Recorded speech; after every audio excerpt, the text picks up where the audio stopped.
affordable housing instead of engaging yourself in the kind of acts that have been there. Some of these young people are 16, 17, 18, 19, they are 21, 22. They are in an age where they can still get technical skills that they can afford to take care of their lives. We'll give you scholarships and take them through technical and vocational college institutions. Then you can be able to save your life. But if you insist that you must continue to be in banditry, you have no one to blame.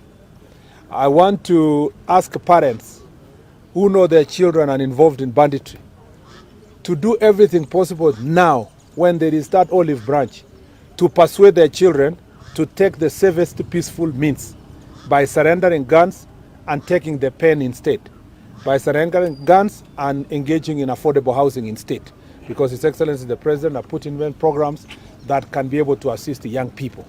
And this is, I'm as clear as possible.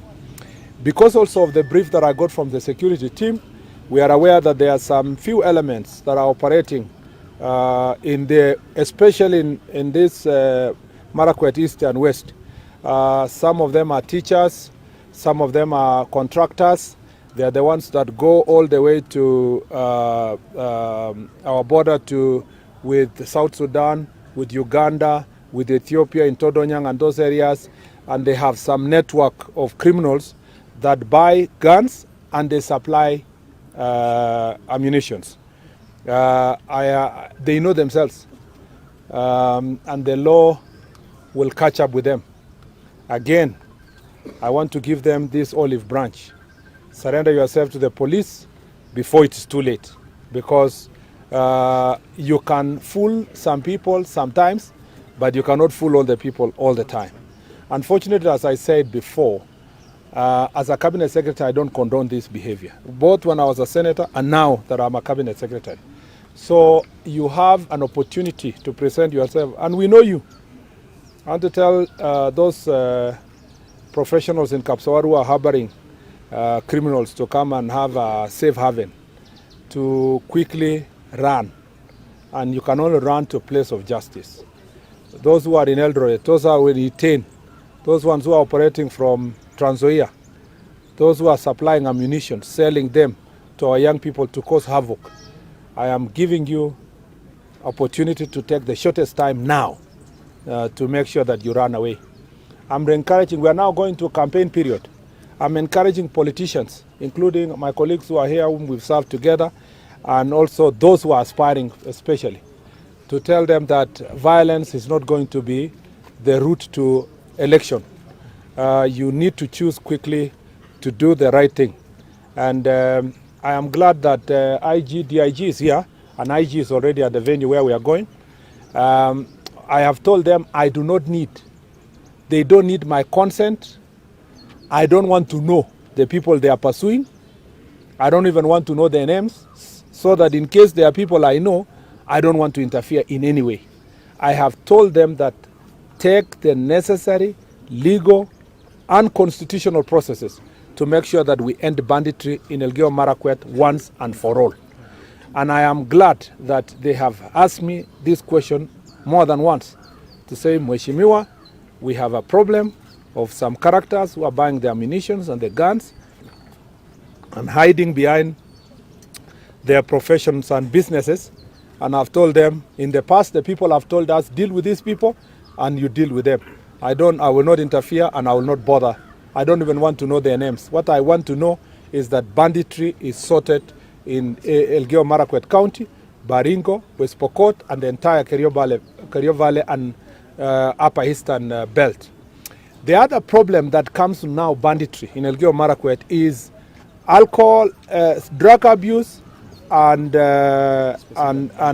alcohol, adulterated alcohol, cheap and adulterated alcohol. The same problem we saw in Nandi yesterday, we've seen in Wasingishu, and here is that this adulterated ethanol that is being sold in this county, and some counterfeit and contraband alcohol which is being sold here, is again, as I said, the proximity to our border with our neighboring countries, but also some of them are cheaply manufactured in Nairobi, Thika, and other places.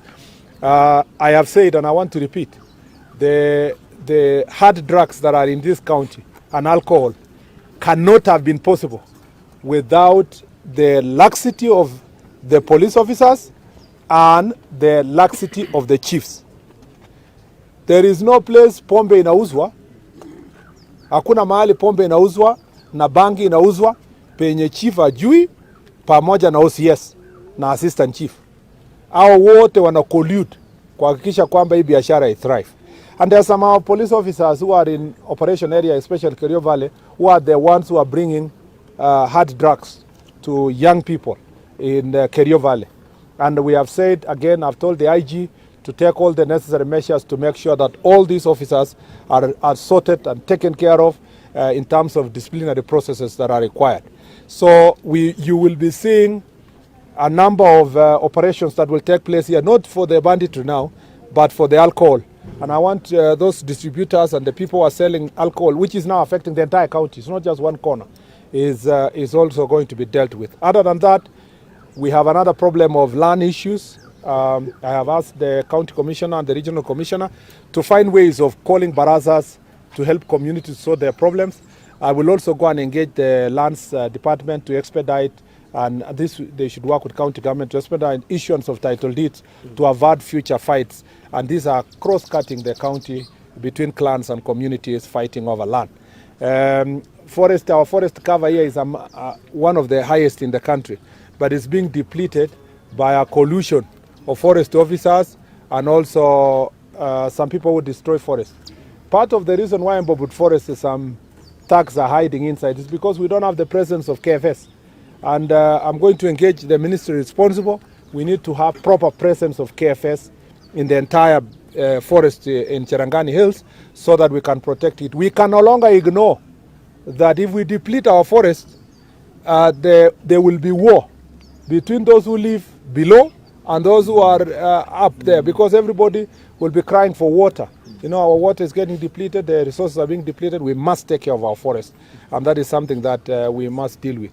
The other issues that we will see, administrative units here, we are going to deal with those administrative units in this place. We have also infrastructure. As you can see, County Commissioner Office, inakaa jua kali kidogo, haikaa hata waziri anatoka hapa. So, I don't want to favor my county, but just like I said when I was in Tana River, where they are operating in a makeshift office, we will uplift, we will do a facelift in many of these offices. This has been ignored for a long time. Kidogo, we need to do some work. And I promise the leaders of this county and the administration, the county commissioner, that we will find some resources so that we can improve the infrastructure. Good news is that the other sub-counties have new infrastructure. The problem is here. And of course the new sub-county in Kerio Valley, where we have given them seed money to start also construction of sub-county offices this financial year. So other than that, there are a number of administrative units I'm going to operationalize. As I said in Nandi yesterday, we are going to operationalize about 6 divisions. That is the same here in Elgeyo Marakwet County. We will operationalize about the same in the next 1 week so that services can go closer to the people, and thereafter it will be followed by locations and sub-locations. Otherwise, we are happy. We've come to check Kamarin Stadium. The contractor is on site. He says we give him 6 months, but we have given him 1 year. If he delivers in 6 months, we're very happy. It's a contractor I worked with, and I know his work when I was in Ministry of Sports, and I've told him that we want the work to move very, very fast so that the people of Elgeyo Marakwet, we don't want the coverage we have been covering Kamarin Stadium. We promise you, come here the next 1 year. Let's meet the same time next year and play football in Kamarin Stadium. I am very saddened about that. Very saddened about that. That we are going to do so with the other academies and so forth. Asanteni sana. I will take 3 questions. Yes. I'll finish with you, sir. So let me take with the locals here and Kimeto, you, and then Kimeto, and then who else? And one more. So I see I have 3 questions, but I will start with the 2 concerning the collaboration with your ministry, with the Ministry of Health, to ensure safety of patients in public hospitals. And the next one is how your ministry is collaborating to ensure we have safe movement of medics, especially in prone in areas like northern Kenya. Okay, thank you very much. The second one? Yes, Waziri, you've talked about amnesty. Maybe how long is it going to take before you act on this Let me first start by saying that the safety of medical personnel and officers working in banditry area, for example, like Kerio Valley, is of top priority to us. And I'm very happy that we worked with the Catholic Church, and all the sisters who are working in Chesongoch have come back to work. And all the other public officers, teachers, and everybody has come back to Kerio Valley, because it was a small problem that was also scaring for those who are operating in that place, but we have provided adequate security. Number two is to say that public hospitals, they have a responsibility. We already post police officers in the public hospital. They also have, all the referral hospitals and big hospitals have their own internal security. What we want to encourage them is to have CCTV cameras in the adequate areas to make sure that they can monitor movements of persons within the hospital. And also they should take advice that comes from the security sector seriously, because already advice was given to KNH, for example, in the recent situation, and there was inordinate delay in dealing with that particular suspect. And so it's important that any warning that relates to life is taken seriously. On the question of amnesty, there is no amnesty we are giving. If you say it is amnesty, that means everybody is being told your sins have been forgiven, you do what? No. Operation will continue. Those who surrender themselves will be saved from the operation if they surrender. So I am not going to ask police officers in any way to stop the operation that is going on. No. We're just saying, because now the people know that this operation is serious, instead of waiting for the police to come and look for you, present yourself. Yeah? And if you have not committed any offense but you had an illegal gun, that one we are not going to charge you. If you present yourself and say, forgive me my sins, here is an illegal gun I have left that life. In fact, we will go a step further to take you to college, to Uzome, you know. Lakini, if you are a criminal and you know you are on the run, and you know you have committed an offense, the safest place is police station. Just present yourself to a police officer and tell them that I am a suspect, I was being sought. You go to court, you prove your innocence, and you will be safe. If you are sentenced for 10 years, 15 years, you will come back alive than to keep on running around with police officers. It is safer. Yeah? Okay. The last one, then I'll do that. Attacks by the bandits seems to be systematic. They attack for some time, then they go silent maybe for several months, and then they come back. Maybe what are you doing so that you make sure that, what are the strategies you employ to make sure that it doesn't start? We are doing sustained operations, yeah, until we get rid of the bandits. We all, of course, know because of our porous border, other people acquire guns, ammunition, and they still keep coming. But after which we need to ensure that there is a strength. One of the problems in Elgeyo Marakwet is there is a weakness in a number of the police stations. We want to increase the strength of the police stations and make sure the officers who are manning the officer commanding the station, the OCSs, are actually taking responsibility now of ensuring that there are no new breeding ground for new criminal elements. So we do the operations and sustain now the security measures that will ensure that there will be no criminals coming in. Kwa hivyo, safe for non-locals to work there? it is not just safe, they are already safely there. All the public officers, whether they are local or not, and the hospitals have been opened, and people are working now. It's not just locals. You know, there was also a misinterpretation that the people who are on the run are locals only. No. It looked also, residents have been on the run throughout. You know, because they are being suspected. You gave out my name. Some chiefs have been running away. Now they are back, you know, and we want to make that place safe, not just for locals, not for visitors, but for also locals. You know, the thing that many people don't realize is that locals have suffered even more. They have even abandoned their farms and their homes, and they've moved to Trans Nzoia, some of them to become hawkers in town, yet they have very fertile lands in Kerio Valley. We are making the place safe for everybody, for the visitors that come, and for residents of Elgeyo Marakwet County who have run away from their wonderful homes and farms. My dream is that by next year everybody will go and farm and relax in their farm, and they can leave their door open even as they sleep, like we used to do, because it's a warm place. We want people to come to live peacefully like it used to be. Before Yeah, sorry, I forgot you. before Yes, sir. vernacular, The last one.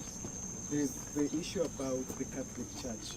On May 22nd, after Father Alois He was, yeah. Kibet was killed, they gave a statement saying they are shutting down until security is guaranteed for their clergy. In regards to that, what do you have to say in terms of normalcy returning? Then during the media engagement, you've mentioned that the government is pursuing between 5,000 and 10,000 guns in the entire North Rift Belt. Just tell us in regards to the operation that is pursuing bandits, the persons who are being pursued, do you have a number, how many are being targeted? And then in terms of firearm, how many, and especially in the Kivio Valley? Let me start by saying that the guns that are in North Rift and Upper Eastern, up to Northeastern, we can only estimate because there are a lot. And these guns keep coming because of the porous border. As I said before, the permanent solution to banditry is development, because you need to open up most of these areas where people find it easy to carry guns and there's no presence of government because development is low.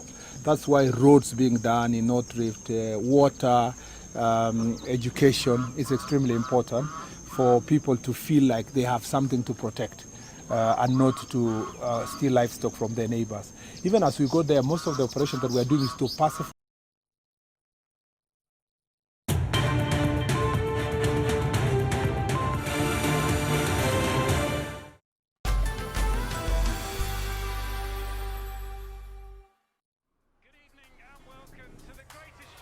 This is a people's game.